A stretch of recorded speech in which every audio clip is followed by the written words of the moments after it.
Hi, my name is Adam Rhodes and I'm a thermal engineer at Optimized Thermal Systems.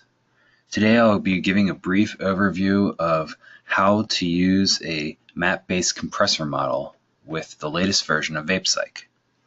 To get started, I'll open VapCyc. So for this example, I have a cycle that I'm going to start using. So this is an R134A cycle, 4-component system here with a pipe at the outlet of the evaporator.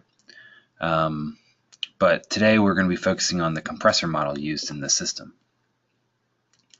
So if you right-click on the compressor icon and click Choose Component, you'll get a big list here of all of the included compressor models included with VapCyc. And there are multiple map-based compressor models. So looking at the 10-coefficient database compressor model format V4, this is the latest version of the single-speed 10-coefficient compressor model. So this model is based on the AHRI 540 standard for developing polynomial equations to predict the performance of compressors. So it uses that format. And this component basically takes in coefficients from either a Access database or an Excel sheet and uses those coefficients to model the mass flow rate and power consumption of the compressor. So today I'll be showing you how to use this model. So to get started, you need to load in your database file. So first we need to build the database file.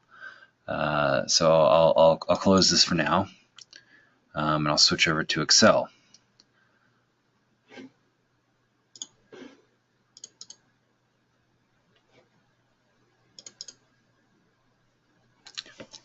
In the install path of VapCyc, there is a example template file for the database compressor, and it's called database compressor v4 _ 10 coef _ template, and this can be used as a starting point for the map-based compressor model.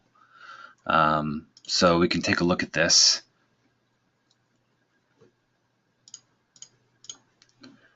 So essentially this file here, in the first sheet, there is information about, explaining what all of the input parameters are, and whether the input parameter is for information purposes only, or if it's actually used in the model.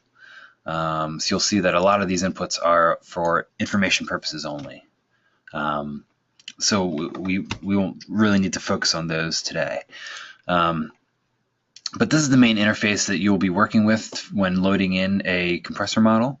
So you have a number of different columns here, starting with the manufacturer, the model name. These are key identifiers in picking out, helping the user pick out which compressor model they're working with.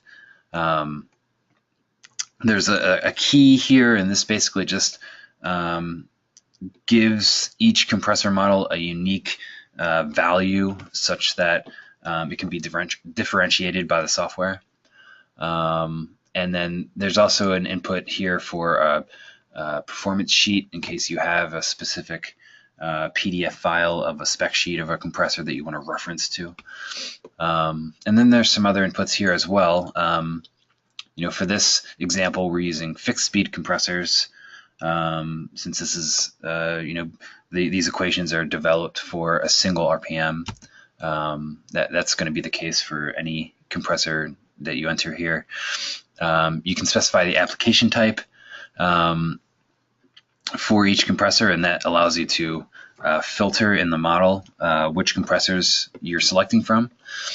And then you can also enter here correction factors. Basically, if you had an older version of a model a compressor model that you wanted to correct, you can apply a correction factor to the motor efficiency, the mass flow rate, or the power consumption. And that will be applied directly to whatever the map gives you. And then there's also some information here on the RPMs and the frequency and voltage. These are basically used for information purposes only. Also the phase. Next, you have the refrigerant column here. So this needs to be edited. This will tell the software whether a compressor model can be used with the specific cycle you're running. So if you have R134A selected, the software will stop you from using a compressor that is specified as R32. And then the other information here is all information purposes only. It can be used for your own reference, just to let any future user know what the map was developed for, what conditions. But after you get through all of that, you get over here, and here is where the meat of the compressor map is located. So here's where you enter all the coefficients for the compressor. So the first 10 columns here are for capacity coefficients. The next 10 are for the power consumption coefficients. The third set is for the amperage, and then the fourth set is for the mass flow rate. So we will enter our data here now. The easiest thing to do here, to fill in all of these columns here with values, is to copy an existing compressor model and then paste it, and then change whatever you need to change here. So I have details here on the model that we're going to be using. It's this specific model. It's a Copeland compressor. So I'll copy this name and apply it to the model name here. I'll make sure that this key is a different value, so it can be any unique value that's not shared by any other compressor model. Similarly here, this value should be unique as well. And then the rest of the inputs shown here should be okay. The refrigerant needs to be changed to R134A such that it can work with this cycle that we're going to be using. And then we need to clear out all of these coefficients and apply the coefficients for our specific model. So these are the coefficients for the compressor that we're going to use, already in Excel. So we'll just copy these over. We'll copy them and then paste them. So this is amperage. I'll go with the capacity. Paste them, transpose them such that they, the number one here goes to the number one and the rest fill in. So I'll just do this for the rest of the coefficients.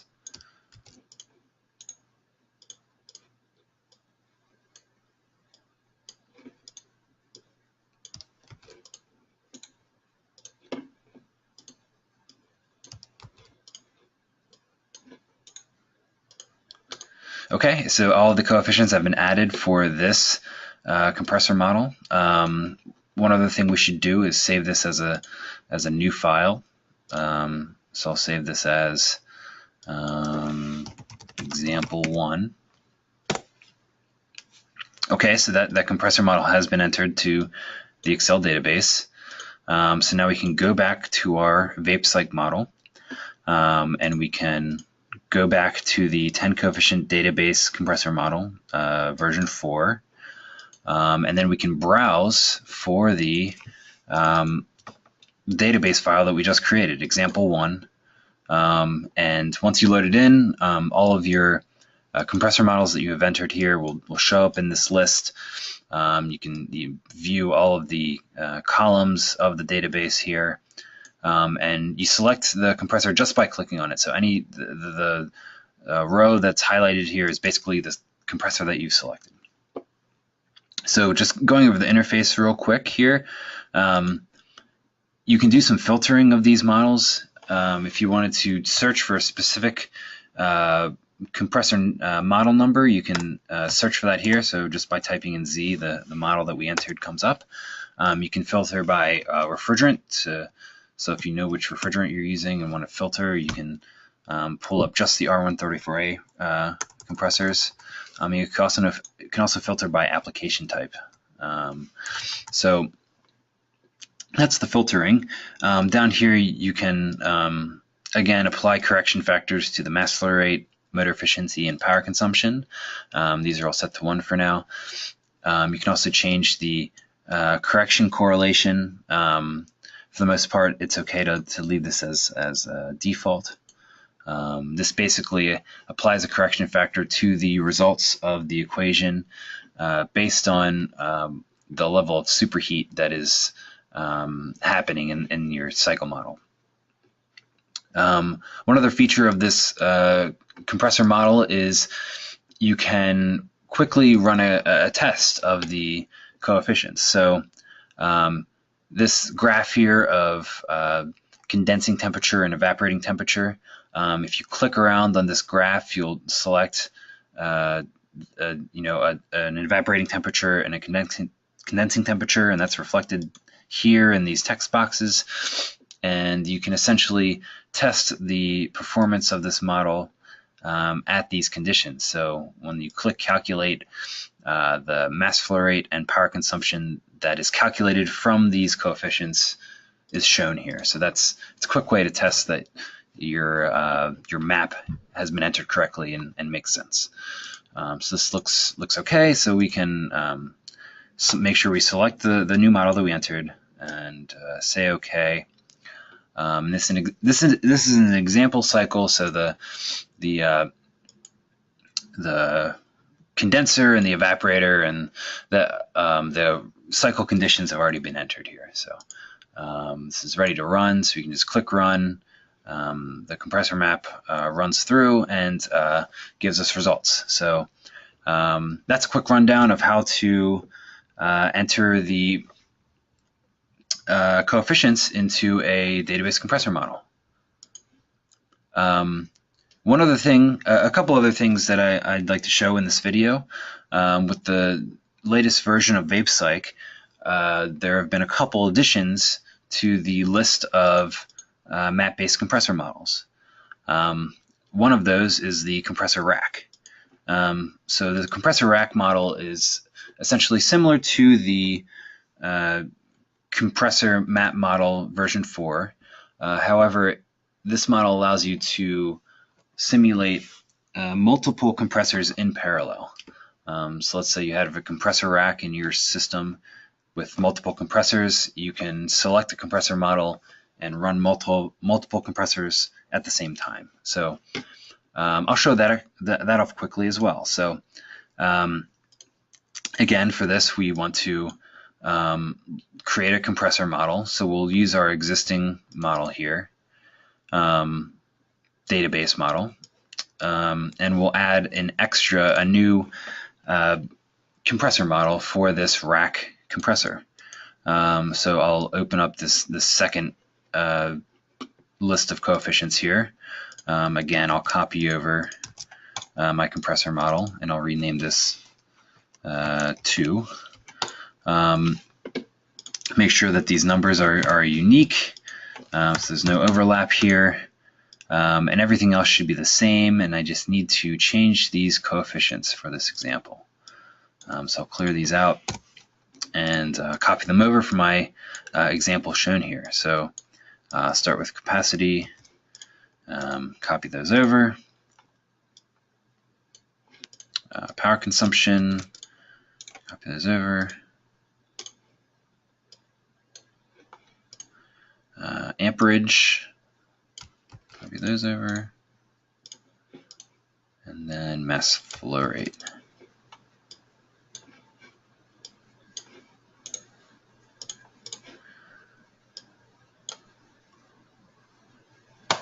Okay, so that second compressor model has been entered and saved. Now we can load it into our compressor rack model. So I'll use the same database here, example 1. and it should load in. So now we need to select which compressor model we want to add. So we'll add the new compressor that we added just now, and we need to change this value here. We need to say how many compressors do we want to run in parallel. So for this example, I'll run 4 compressors in parallel. So that's that. Again, you can calculate based on evaporating and condensing temperatures. You can click around and test similar to the previous model. So here I'll say OK, and again I'll run, and this system should run. So that's the compressor rack model. It gives you a bit more bit more power in using multiple compressors in parallel. The last addition to the VapCyc compressor models list that I'll go over today is the user-defined compressor model. So that's the compressor user-defined performance map. So this model basically operates outside of the AHRI 540 10 coefficient compressor map equations. This model allows you to generate your own equations for predicting the mass flow rate and power consumption of a compressor. The only stipulation there is that you need to use evaporating temperature and condensing temperature in your equation. So you can, at the bare minimum, you can type in TEC plus TCC, and that equation will be okay for this model. If you click check equations, it'll say equation check successful. If one of these variables has not been entered into the equation, it'll give you an error message for that equation. So this equation is pretty basic. We want something a bit more sophisticated here. So again, I'll go back to my example equations in my Excel sheet here. So I'll just copy these over. These are again equations based on these equations are based on the 10 coefficient equation, but they don't have to be. One thing to make sure of here is that the equation you enter is in units of kilograms per second. That's different than what the other compressor models are required for. Those are pounds per hour. So for that, we need a little conversion factor here. And then now I'll copy my power consumption equation over. So we should check those, and equation check is successful. Again, here there's a quick test tab here that you can use to test and make sure that your equation is going to give results that make sense. So that now that everything's been entered, we can check here, okay, do we want apply correction factors? I think we'll just leave those as 1.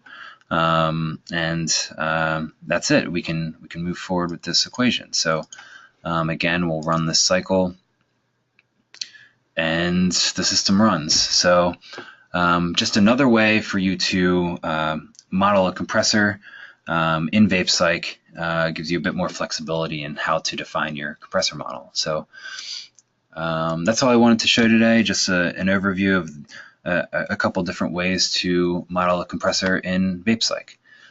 So thank you for watching.